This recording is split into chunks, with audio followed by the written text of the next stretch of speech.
All right, the next thing we have to look at is trigonometric inverses. And before we do this, I want to talk about the word inverse as it relates to mathematics in general.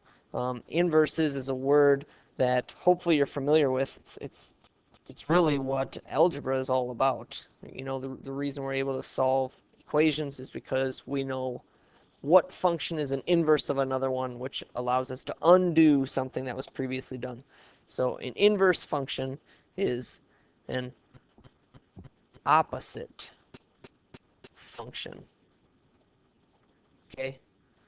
It undoes the work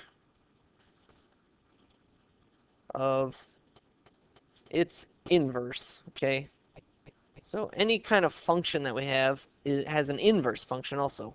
So the inverse of adding is subtracting. So the inverse of adding 5 is subtracting 5. Because if I have x plus 5 equals 8, okay, and I want to get x alone, I'm going to do the inverse operation. So whatever I'm doing to x, I'm going to do the opposite to both sides. I'm going to inverse, or I'm going to subtract 5 to both sides to figure out that x is 3. The inverse of squaring a number, okay, so what undoes, so if I have x squared equals 3, what's going to undo that? What's going to take away the squared? Well, that's a square root. Because if I have a squared and a square root, they cancel each other out. They're inverses, so they get rid of each other, just like adding and subtracting 5 got rid of each other. So trigonometric functions, which are the ones we talked about, the sine is a trig function, the cosine is a trig function, and the tangent are trig functions, okay? They have blank as inputs and blank as outputs. So what is it that I put inside of a sine, a cosine, or a tangent function? Well, if you remember from last section, we said, well, I can take the sine or the cosine or the tangent of an angle. Okay, I can put an angle measurement in, and it's going to give me a ratio, which is just a number, out. Okay, so I put angles in, it gives me ratios or numbers out. Well, its inverse function is going to do the exact opposite. Inverses will use a given ratio, which is a number, to find an angle. Okay, so our inverse trig functions, we're going to put in the ratio that we know of, and it's going to tell us which angle has that ratio. For example, okay, this is how we write inverses. Okay, it's just a little -1 power. It doesn't mean it's to the -1 power. That's just a symbol. Another way you might see this is some books call it the arc sign, or the arc cosine, or the arc tangent. These mean the same thing. Okay, I prefer the little -1 symbol.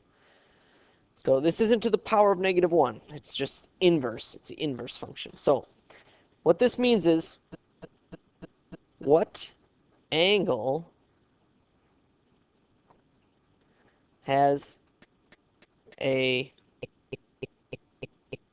opposite over hypotenuse ratio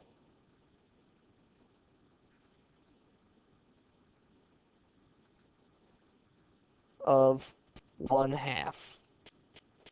Okay, that's what this is doing, because this is the ratio I'm looking for. Okay, this is the ratio I know exists. I'm asking, what angle has this ratio? Because remember, if I just had sine, I'd have to put an angle in here. Okay, I don't know what angle has a sine value of 1/2. Okay, so writing this is the same thing. Okay, now this one might look familiar, because this one comes from our 30, 60, 90 triangle. If you remember, this was x, this was 2x. Okay, so if I'm talking about this angle, it's opposite over hypotenuse, or its sine would be x over 2x, which is 1/2. And this would be the 30-degree angle. So it's 30 degrees it has this. So these two statements are kind of the same thing. I can either write the sine of 30 equals 1/2, or I can write the sine inverse of 1/2 equals 30 degrees. Okay, these are inverses. Okay, because one has an input with output, the inverse takes the output and gives you back the input. Right now, not all of them are going to come from our special right triangles, but this is something where your calculator is handy because your calculator knows every ratio. Okay, so it knows if you put in 15.861, okay, and you want to know which angle has that ratio, it knows that. Okay, it just knows. So something to think about. In our right triangle, anytime I pick an angle, okay, this is A, B, and C.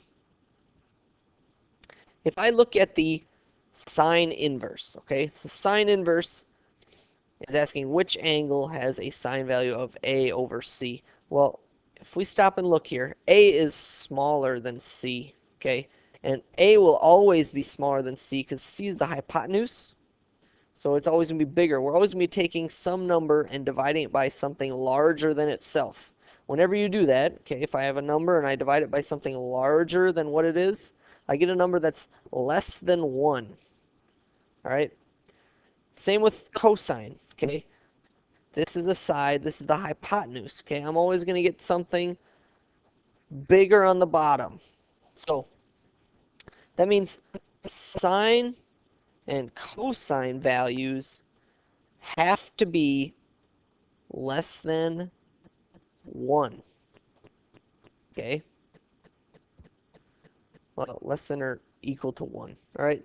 Because we're always dividing by the hypotenuse. The hypotenuse is always bigger than the sides. So that means the sine inverse or the cosine inverse have to have something that's less than 1 inside of it. If you ever have something that's bigger than 1, your calculator is going to spit out an undefined answer. Okay, it's going to tell you that there's an error. So I'll show you that that's what it does.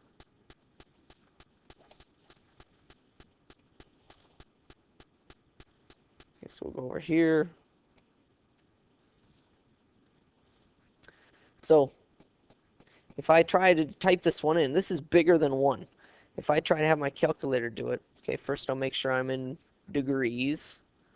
So we're not working with radians this year. Now I want to know the cosine inverse of 9/5. There's an error. There's a domain error, okay? That number's not in the domain of this function. It can't be an input, okay? So that's for sine and cosine. Tangent, however, tangent can have any number you want because tangent is taking the ratio of an opposite and an adjacent side. And, you know, this side could be a lot bigger or a lot smaller than the other side. Okay, the only restriction we have is that the hypotenuse has to be bigger than these two. But that's not the case for the adjacent and opposite sides. So let's quit this. Tangent inverse of 1. If I want to know which angle has that, I'm going to type in what is the tangent inverse of 1. So I'm saying what angle has a ratio between its opposite and adjacent sides that is 1.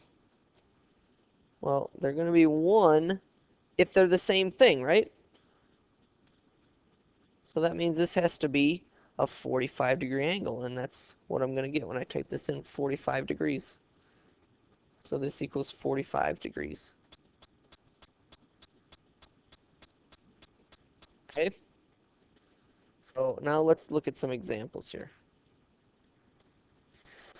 So now that we've got, now that we know something about inverses, we can find angles. We can find missing angles in a right triangle. Since we know the Pythagorean theorem, we can find missing sides. And since we know the regular trig functions, we can use that to find sides also. So I'm going to run through the types of examples that you might have, okay? You only need 2 pieces of information to find all the other pieces of information about a right triangle. So that could be 2 sides. It could be an angle and a side. And really, that's the only other case. If you get 2 angles, there's not enough information to figure out what the sides would be. You have to have some kind of a basis for the length. So you'll either get two sides or an angle and a side, and with that information you can find all the other stuff about the right triangle, and this is called solving a right triangle. Okay, so it's when you find out what are all the angle measurements, what are all the side measurements. So here I'm given these two sides. So right away I'm going to use the Pythagorean theorem to find my hypotenuse. 7 squared plus 9 squared equals c squared. 49 plus 81 equals c squared. This would be 130 equals c squared.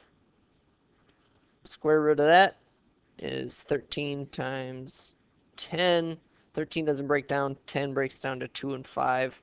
So this doesn't simplify at all. So it's just going to be the square root of 130. So I've solved one piece. That's not it. I need to know what these angles are. Okay? In order to find these angles, I can use these sides with my inverse trig functions. So I'm going to use this 7 and 9 because they're just nicer numbers to work with. So if I want to know this angle, I know its opposite and adjacent sides. Well, from SOHCAHTOA,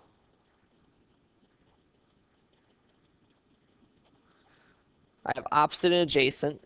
That's here. So I need the tangent. The tangent of some angle, okay, we'll call it x, equals 7 over 9. Well, that means that if I put this in as my input to the tangent inverse function, okay, because what the tangent inverse really does is it's the way that we solve when we don't know an angle. So really what I'm doing is I'm taking the tangent inverse of both sides of this equation. Okay, I'm doing, what's the tangent inverse of this? Well, and what's the tangent inverse of this? Well, the tangent inverse is going to cancel the tangent and leave x.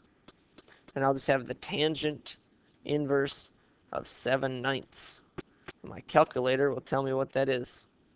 What is the tangent inverse of 7/9? It's 37.87 degrees. So that's what this angle is. Okay, and this is one of the few times I'll let you use decimals. 37.87 degrees. Okay. Now, to find this one, I could either go through and do another one. I could do tangent inverse of 9/7 and get this. Or, since I know that these two angles have to add up to 90, I can just subtract this one from 90 to get the other one. So 90 minus the answer I just got is 52.13. Make sure if you do it this way, I want 0.13 and not just from rounding I want that, but also to make sure that these actually add up to 90. If I rounded incorrectly and put 0.12, I would get 89.99, which isn't 90 degrees. So it's 52.13 degrees. Now I've got all 6 parts of my right triangle. I've got 3 side measurements and 3 angle measurements. Let's look at one where they give us an angle and a side. Okay, I've got this angle. I can't do Pythagorean theorem because I only have one side. So I'm going to have to start by doing some trigonometry. So 65, and I've got the opposite side. Okay, I could get this angle right away. Okay, because these have to add up to 90, so that makes this 25. So I can do that. That's kind of the easy step that we get. I've got the opposite side to 65, and I want to know what the hypotenuse is. Well, opposite hypotenuse, that's sine. So the sine of 65 equals opposite over hypotenuse.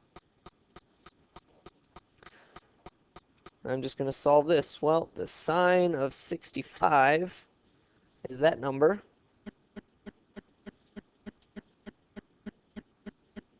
Okay. So I'm going to have to cross multiply here. So really I'd take h times the sine of 65, and that'll be 20. So I'm going to be dividing by the sine of 65. Sine of 65 is a number in this case, so h is really 20 divided by the sine of 65. So that's kind of a hint for how to solve when you've got a number equals a number over a variable. You can just switch these places here. Okay, that's basically what happened. So I'm going to take 20 and divide it by what I just got, 22.07. Okay, that's what h is. 22.07. Now I could do Pythagorean theorem. I'd prefer that you guys don't do that though, because if you do Pythagorean theorem, you're going to be squaring this rounded number, which is going to make your error even larger. So it's better to stick with some inverse trig. So let's do a tangent inverse to find this one. Okay, because whenever possible, you want to stick to using the number they give you and not using a number that you've just found, because again, that's going to increase your rounding error. So always stick with the given information. So I could do tangent inverse of these, or I could do tangent inverse of 25. Let's do that just because we haven't done this. So that's x. The tangent of 25 equals opposite over adjacent, so x over 20. So in this one, I'm just going to have to multiply both sides by 20 to get x alone. So 20 times the tangent of 25. 20 times the tangent of 25. 9.33. That's what this side is. 9.33. And now I know all three angles and all three sides. And that's solving the right triangle.